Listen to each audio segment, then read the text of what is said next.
It's 2021 and you want to buy your first home. How do you do it? Need a few tips? Wonder what goes into that process and what it all means to you. All that and more, and quickly, because I have received a ton of buyer requests lately, and this video is for you guys. Stay tuned. This is Vasilios and you're watching Fastlane.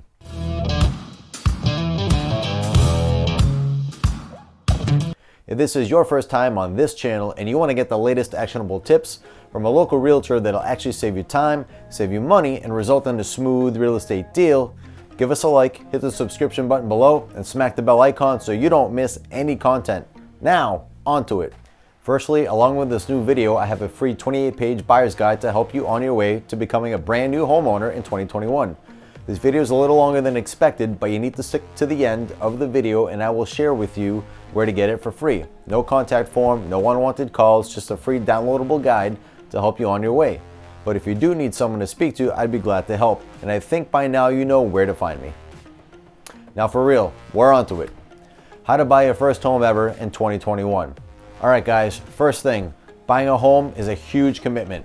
Before you get started looking at properties and comparing mortgage options, you really need to be sure that you're ready to be a homeowner.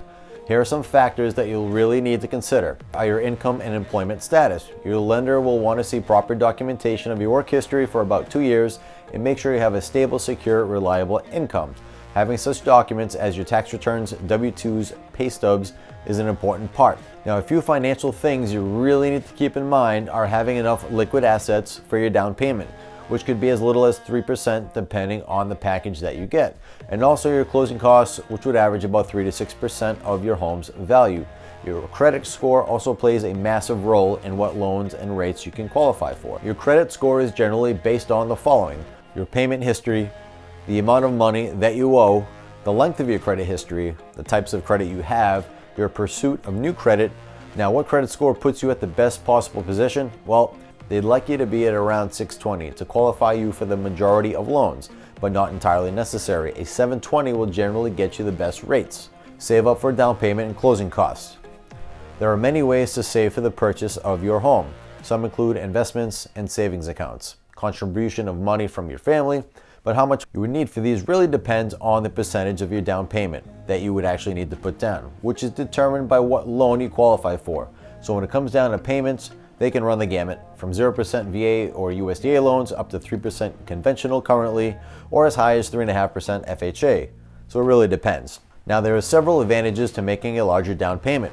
You have more mortgage options, you have smaller monthly payments, and lower interest rates. Now, if you're able to put 20% down on a conventional loan, you won't have to pay for PMI or private mortgage insurance, which will definitely add up over time. Now, saving up for closing costs, these fees can generally be between 3 to 6% of your home's value. These costs generally depend on the type of loan that you have, your lender, and where you live. So oftentimes you're able to roll these into your home loan, so you need to have some money set aside to pay for these, but also understand they can be incorporated into the financing of your home purchase. Get a pre-approval. Hey Timmy, can we make t-shirts that say "Get yourself a pre-approval" here? The next big step in the process would be to get yourself a pre-approval. We will talk about pre-approvals very quickly in this video. However, to get a whole video on pre-approvals, check out the card at the top of your screen, probably over here somewhere. You need to apply with your lender. This process usually entails answering questions about your income, assets, and the specific home that you want to buy. Also involves a quick credit check.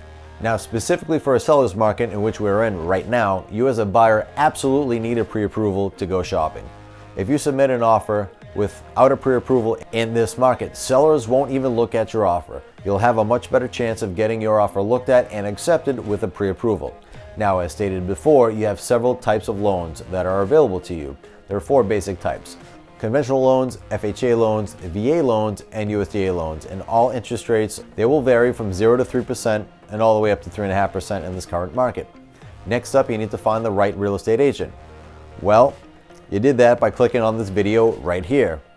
Now, in all seriousness, you need someone that's going to be able to handle the transaction, be able to talk you through the contracts, negotiate, keep emotions in check, because it's an emotional experience purchasing your first home.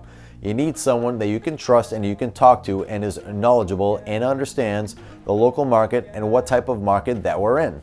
So if you need a real estate agent, just look in the description below.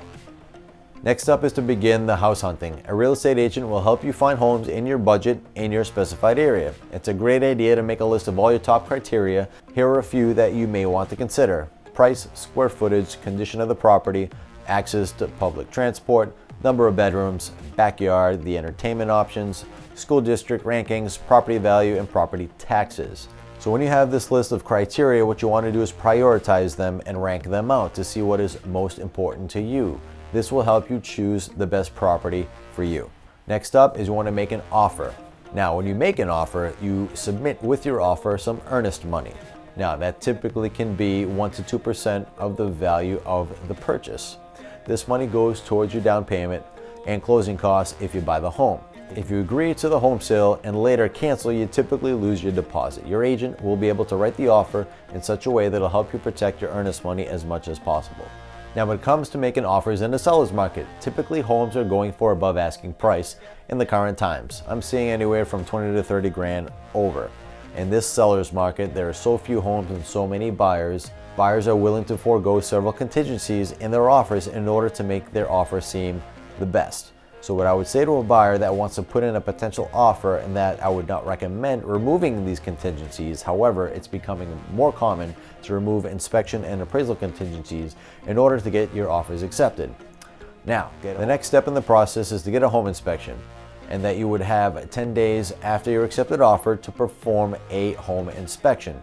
So what you do is hire a home inspector, and they will go through the home and all the major home systems and determine if there are any issues. They will go through the entire electrical system, check the roof, and make sure all the appliances are working, and take a look at all the structure.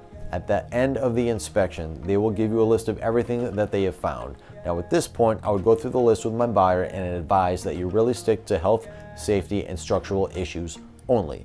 Especially in this market, you really can't get too picky.